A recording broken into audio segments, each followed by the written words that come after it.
નમસ્કાર મિત્રો, દેશ દુનિયા અને ગુજરાતના આજના મોટા અને અગત્યના સમાચાર શરૂ કરીએ તે પહેલા ચેનલમાં નવા હોય તો તાત્કાલિક સબસ્ક્રાઇબ કરી દેજો, જેથી રોજના મહત્વના અપડેટ તમને સૌથી પહેલા મળે.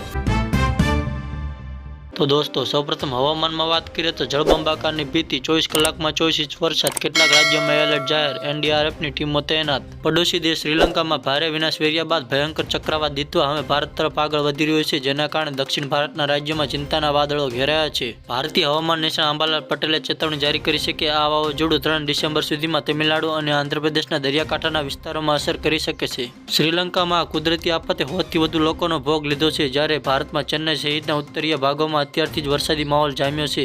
આ વાવાઝોડાની ગતિ ધીમી હોવાને કારણે વધુ વરસાદ વરસાવી શકે તેવી આગાહી કરવામાં આવી છે. ત્યારબાદ દોસ્તો, સમાચારમાં આગળ વાત કરીએ તો વિદ્યાર્થીઓ માટે સારા સમાચાર સામે આવ્યા છે. સરકારી ભરતીને લઈને સૌથી મોટી જાહેરાત કરવામાં આવી છે. ગુજરાત સરકારના 67 વિભાગમાં થશે મેગા ભરતી. જીપીએસસી દ્વારા ભરતી માટે મોટી જાહેરાત કરાઈ છે. ગુજરાત સરકારના વિવિધ 67 વિભાગો માટે જીપીએસસીએ મેગા ભરતી જાહેર કરી છે, જેના કારણે આવતીકાલથી ઉમેદવારોને ઉમેદવારી પત્ર ભરવાનું રહેશે. જીપીએસસીએ 67 વિભાગોની 378 જગ્યાઓ માટે ભરતી જાહેર કરી છે. આગામી 13 ડિસેમ્બર સુધી ઉમેદવારી પત્ર ભરવાનો અંતિમ દિવસ રહેશે. ત્યારબાદ દોસ્તો, સમાચારમાં આગળ વાત કરીએ તો ખેડૂતો માટે અગત્યના સમાચાર સામે આવ્યા છે. રાહત પેકેજ માટે અરજીની તારીખ લંબાવાઈ છે. કૃષિ રાહત પેકેજ માટે અરજીની તારીખ લંબાવાઈ છે. 5 ડિસેમ્બર સુધી અસરગ્રસ્ત ખેડૂતો અરજી કરી શકશે. અરજી કરવાની સમયમર્યાદામાં 7 દિવસનો વધારો કરવામાં આવ્યો છે. સીએમ ડેપ્યુટી સીએમએ નિર્ણય કર્યો છે. રાજ્ય સરકારે જાહેર કર્યું છે કે 10,000 કરોડનું ઐતિહાસિક પેકેજ કોઈપણ ખેડૂત સહાયથી વંચિત ન રહી જાય તે માટે નિર્ણય લેવામાં આવ્યો છે. ત્યારબાદ સમાચારમાં આગળ વાત કરીએ તો દેશભરમાં સ્લીપર બસો જોખમમાં, માનવ અધિકાર આયોગનો કડક આદેશ. માનવ અધિકારે તમામ રાજ્યોને સૂચના આપી છે કે રસ્તાઓ પર દોડતી સ્લીપર બસોમાં સલામતી નિયમોના ભંગના કેસ વધી રહ્યા છે. શક્ય છે કે આગામી દિવસોમાં ઘણા રાજ્યોમાં આ બસો પર નિયંત્રણ અથવા પ્રતિબંધ જોવા મળશે. તો બીજી તરફ વિદ્યાર્થીઓ માટે સારા સમાચાર સામે આવ્યા છે. એર ઇન્ડિયા તરફથી વિદ્યાર્થીઓને મોટી ખુશખબર, 10 કિલો વધારાનું સામાન સાથે મફત સુવિધા. તો દોસ્તો, ત્યારબાદ સમાચારમાં આગળ વાત કરીએ તો ઉત્તરાયણ પહેલા પ્રતિબંધિત ચાઇનીઝ દોરીનો જથ્થો ઝડપાયો. અમદાવાદ પોલીસે લાખો રૂપિયાની પ્રતિબંધિત દોરી જપ્ત કરીને 3 વેપારીઓનો ગુના દાખલ કર્યા છે. ત્યારબાદ દોસ્તો, સમાચારમાં આગળ વાત કરીએ તો વાવાઝોડાની વચ્ચે ભારતનું ઓપરેશન સાગરબંધુ. શ્રીલંકામાં આવેલા વાવાઝોડાથી પ્રભાવિત વિસ્તારમાં મદદરૂપ થવા ભારતે 2 શતક હેલિકોપ્ટર અને એનડીઆરએફની ટીમો મોકલાવી છે. તો દોસ્તો, ત્યારબાદ ફટાફટ સમાચારમાં આગળ વાત કરીએ તો ટ્રમ્પના ટેરિફ વચ્ચે નેવી માટે ભારતની નવી ખરીદી. ભારત અને અમેરિકા વચ્ચે 7,995 કરોડની નવી રાજકીય ડીલ ફાઇનલ. ઇન્ડિયન નેવીને મળશે અદ્યતન સાધનો. ત્યારબાદ સમાચારમાં આગળ વાત કરીએ તો ગુજરાતમાં નવી રાજકીય સહગર્મીઓ. આમ આદમી પાર્ટીની એન્ટ્રીથી થશે હલચલ. દારૂ ડ્રગ્સ મુદ્દે મેવાડીની લડતને કોંગ્રેસ અને આમ આદમી પાર્ટી બંનેનો પરોક્ષ ટેકો મળ્યો છે.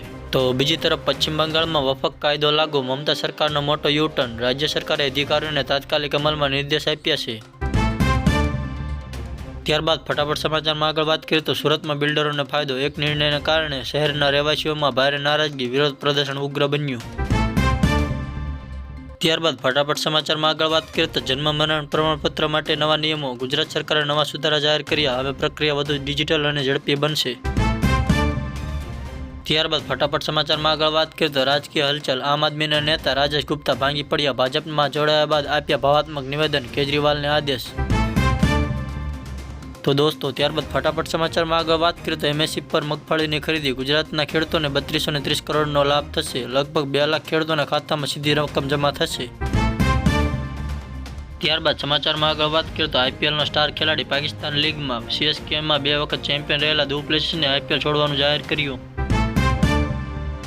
તો દોસ્તો, ત્યારબાદ ફટાફટ સમાચારમાં આગળ વાત કરીએ તો વેનેઝુએલામાં વધતા તણાવ વચ્ચે અમેરિકા એરસ્પેસ બંધ. ટ્રમ્પ પ્રશાસનની કડક ચેતવણી, મોટી કાર્યવાહી નજીક. ફટાફટ સમાચારમાં આગળ વાત કરીએ તો ગોપાલ ઇટાલિયાના આકરા સવાલો. આર્થિક વિકાસના નામે વિનાશ શા માટે? રાજ્યના એજન્સીઓને ટાર્ગેટ કરતા કડક ટિપ્પણીઓ કરી. ત્યારબાદ ફટાફટ સમાચારમાં આગળ વાત કરીએ તો નેશનલ હેરાલ્ડ કેસમાં આજે મહત્વની સુનાવણી. ઈડીની ચાર્જશીટ પર કોર્ટનો નિર્ણય આવી શકે છે.